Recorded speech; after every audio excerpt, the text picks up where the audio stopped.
Yo soy Pedro Ferriz de Con y a nombre de todo este equipo de trabajo que me honro en representar, de verdad, unos luchadores aguerridos. Empezamos un resumen.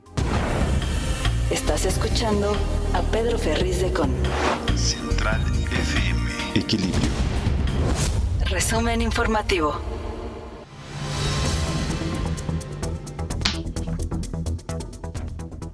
Vamos a un resumen de lo más importante que le estamos informando aquí en la hora central. Es la hora con 2 minutos. En el diálogo de seguridad de alto nivel, México pedirá a Estados Unidos que frene el tráfico de armas, a decir de Marcelo Ebrard, secretario de Relaciones Exteriores. Y me pregunto, las armas se hacen en los Estados Unidos, pero ¿cómo es que pasan a México? Es decir, ¿quién les abre la puerta? Ese es el problema. Greenpeace calificó la reforma eléctrica de López Obrador como un retroceso. Desaprobó que los parámetros de seguridad queden a discreción de la Comisión Federal de Electricidad. Se vuelve no solamente la promotora del suministro del servicio, sino también la juez de la energía en el caso de la operatividad que tendrá que ver con la autoridad y lo que esto represente para la Comisión, juez y parte. Exigió que la pugna ideológica no retrase la transición energética, que reduzca las emisiones de efecto invernadero. Faltaríamos con esta reforma eléctrica al compromiso planetario del cambio climático. Las dirigencias nacionales del PAN y del PRD rechazarán la reforma energética propuesta por el Ejecutivo. El PRI analizará esta propuesta en foros. Acabo de hablar con Jesús Zambrano y me dice, sí nos preocupa la postura del PRI que no se ha definido. Espero que, dice Jesús, que esto no sea una regresión para México. Cuidado con el PRI, cuidado. La presidencia nacional del PRI asegura que no hay prisa y rechazó presiones por parte de López Obrador, quien llamó al tricolor a definirse. Y le dijo López Obrador al PRI, ¿quieren ustedes seguir el camino del conservadurismo? ¿O recuerdan ustedes quién fue Lázaro Cárdenas o López Mateos con la nacionalización de la industria eléctrica?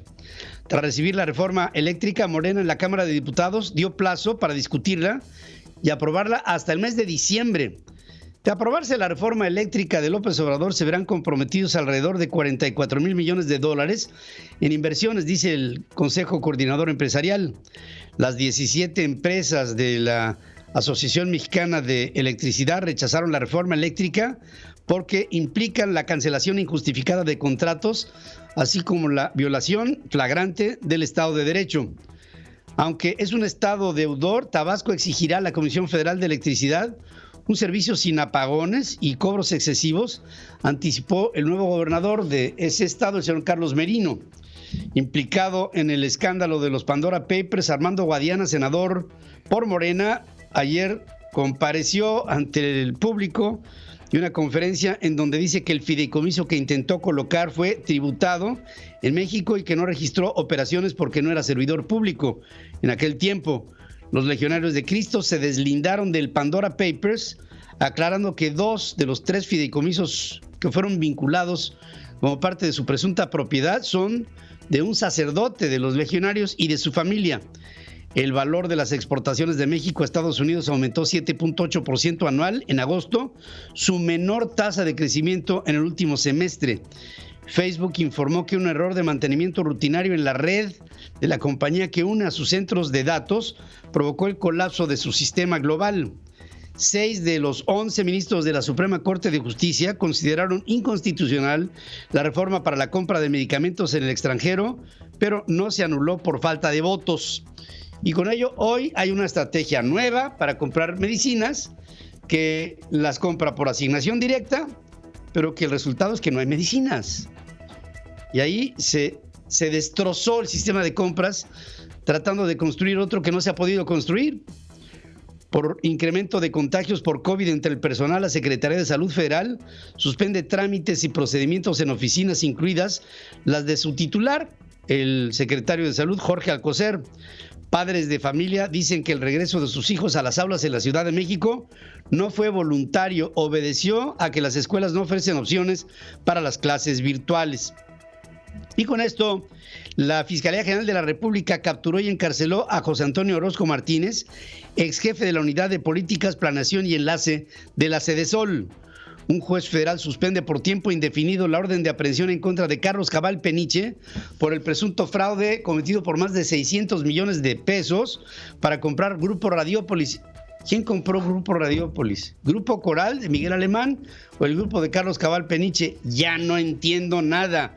Una juez federal negó el amparo a la empresa Nunvac, vinculada a Genaro García Luna y a su representante legal Rosalba Tapia, en contra del bloqueo de 23 cuentas que fueron justamente cortadas por la Unidad de Inteligencia Financiera dependiente de Hacienda. Gerardo Becerra renunció como asesor anticorrupción en Morelos por razones personales y de congruencia. El gobernador es acusado justamente de corrupción. 3 menores de edad fueron detenidos por ser presuntos responsables de la violación y feminicidio de un adolescente de 13 años, esto en Chihuahua. Es un verdadero escándalo en el estado. En el país, 1 de cada 2 mujeres se encuentra privada de su libertad en espera de una sentencia, mientras que en el caso de los hombres, la proporción es de 4/10, según revela México Evalúa. En la actual administración, 141 activistas y periodistas han sido asesinados en el país y la mayoría de crímenes que están impunes, según dice la Unidad para la Defensa de los Derechos Humanos dependiente de la Secretaría de Gobernación. El Tribunal Electoral del Poder Judicial de la Federación podría determinar la prescripción del financiamiento ilícito a Morena recibido por Pío López Obrador, porque dicen que como ya fue en el 2015, pues esto ya prescribió.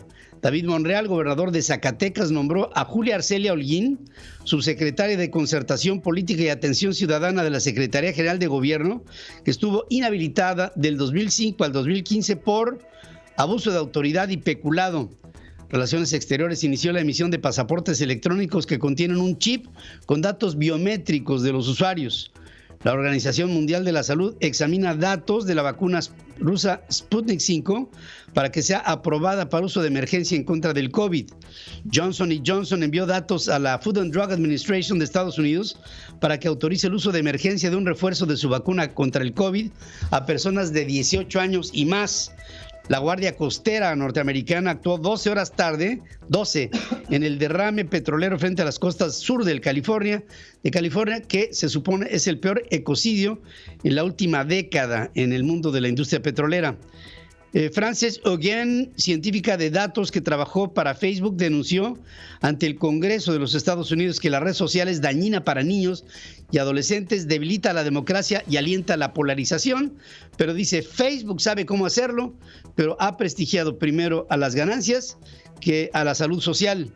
Unos 330,000 menores fueron víctimas de abusos sexuales en la Iglesia Católica en Francia en los últimos 70 años, según una comisión independiente investigadora. Katzin Benítez, estudiante de bioingeniería médica de la Facultad de Medicina de la Universidad del Estado de México, participó en una misión espacial simulada a Marte en el desierto de Mojave, en los Estados Unidos. Estuvieron aislados, un grupo estuvo aislado para someterse a condiciones de estrés y de aislamiento total ante una virtual misión en Marte. Ahí estuvo una mexicana.